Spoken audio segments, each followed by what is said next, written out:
A few little wineries, and some great restaurants and eateries opening down. I mean, you know, you've got Horseshoe Bay, the fine fish at Horseshoe Bay. What a place to eat and have dinner, and there's a lot to do. You could talk about it all day, couldn't you? I've revved you up. Well, you've got the bike track too. You know, the walking trail that goes all the way really from Encounter Bay to Goolwa. So there's something for everyone. All right. So we talk about all that. You've got a team here of, I'm not sure, is there 7 or 8 salespeople, 6 or 7 salespeople? Well, including me in getting into the sales role, there's 7, but we're looking to grow that. Looking to grow it. So if anybody's out there and wants a fantastic job in Victor Harbour, give Mark a call. But I was going to ask you, with all that Victor offers, how do we motivate salespeople? I'd be coming over that hill, and wouldn't I just be in holiday mode, Mark? Hey? Wouldn't I just want to relax and take it easy? But you have got some of the very best salespeople in Brock Harcourts. How do you go about motivating them? Oh, I think we've got a really good team, and hopefully, from my point of view, of just the fact that I have been in the game for a while, I can, you know, bring in a few life experiences and things that can add to what they're doing. You know, they're a good team. A lot of them, I mean, they don't need motivating, but if I can help them just get to another level, whereby they can enjoy the fruits of their labour a little bit more and enjoy the successes that come with it. You know, that's what I want to do. I think one thing as an outsider looking in, one thing you do bring to a team, any team that you get, is teamwork and get them working together and utilise each other's skills. And we've noticed that happening down here at Victor, just like you did with a big team at Adelaide. So it's critical, and as I mentioned before, we've got a big holiday rental and a permanent rental business, and it's really important that everybody works together. They're not divisions, that everybody understands what they bring to the table and how they can complement one another. Sure. 2000, or the rest of 2010, but 2011 for the Victor market, where are you seeing it? Well, I mean, you know, the Sea Change Task Force has looked at this region, and the growth prospects for the Fleurieu region are just extraordinary.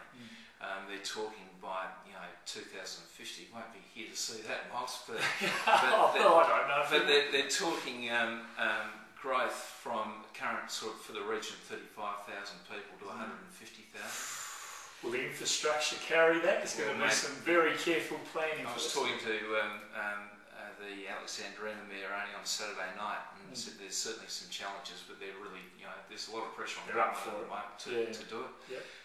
The big thing that happened, of course, was before the last election, when both parties said that they were going to fix that nonsense, which is the Southern Expressway, and have that going both ways. How about that one? Eh? So, a two-way freeway. You can't believe it, can you? So that's going to make a big difference to the region. We thought that might happen in 10, but hopefully it's going to happen by 2014. So probably depend how much money they've got to do to fix the Adelaide Oval situation. You see that headline, you worry, don't you? But the growth of the region is fantastic. There's major projects that have been looking at coming in from a commercial point of view. There's building going on like there's no tomorrow from a residential point of view, and the employment for the region is growing too, and both the Victor Harbour and Alexandrina councils are doing an almighty job to get the infrastructure in place to keep that growth, but at the same time keep it sympathetic to the region, because you just can't lose the character of what is here. It makes it so special. I think you mentioned employment in the area. It's one of the only regional, and it's almost not regional because it's only an hour from Adelaide really, but one of the only regional centres where people are actually coming for employment and keeping their young people, so you haven't got that drain of young people out, you've actually got people coming to the area. And I think it's that sort of self-fulfilling prophecy that because you're getting the growth in the area, that you are bringing and retaining the younger people here, which is a good thing. So again, it's breaking that that paradigm of that you just come down here to retire. Well, that you might have, but that's definitely it's a change now. There's definitely change in there. Now, one other thing that you're very good at and got a very strong focus and passion is auctions, and you're actually the president of the Auctioneer and Appraiser Society.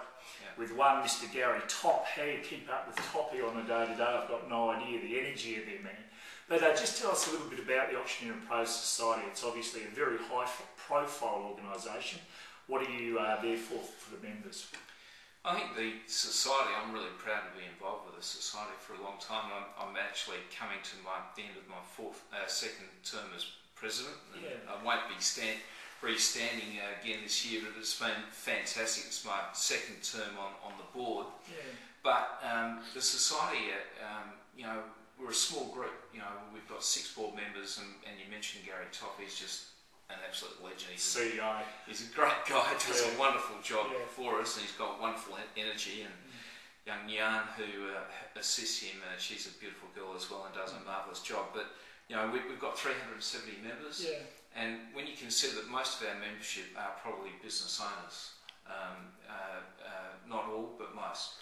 And so we cover a fairly large spectrum of real estate practitioners in the state. We're all about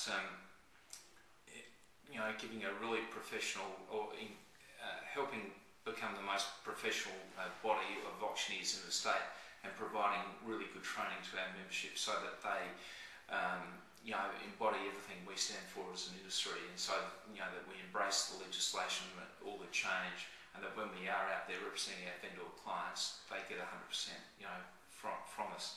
And I think nothing better to demonstrate that is the Golden Gavel competition, which really does, it takes a lot of courage to get up in front of your peers and be,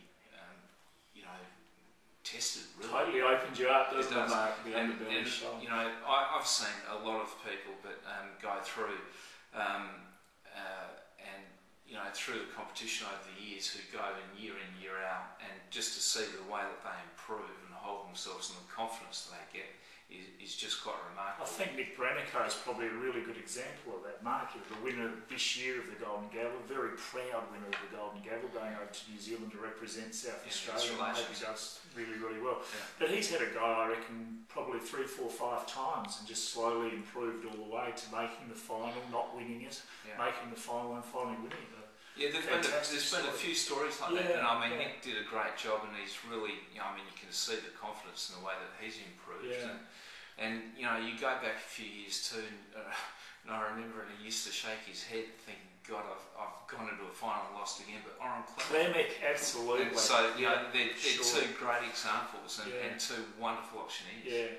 And so, we've people like Hamish Mill. Hamish goes in year out, and he's improving. He'll win it one day, Hamish. Text him. You're 1 year closer, big fella. That's all it is. And so all of these things are really good, and particularly when we've had all the legislative change that we've had as an industry in the last couple of years. I think it's been good. And the other thing that we're very proud of through our trustee Lindsay Warner is the fact that we've embraced the schools auction idol competition, which has become now in some schools a Year 12 SACE subject. Isn't that fantastic? And 3 of the previous last 3 finalists of the previous 3 years have actually gone on and gained employment in the real estate industry. Isn't that a fantastic story? So we're pretty proud of that. Very well done, Mark. President of the Auctioneer and Appraiser Society, business owner of Brock Harcourts down here at Victor Harbour. Very pleased to have you on the show. Yeah, it's great. And I believe we're going to go and have a look at a property. What's the address of the property? Yeah, we've got a lovely property down on Franklin Parade, which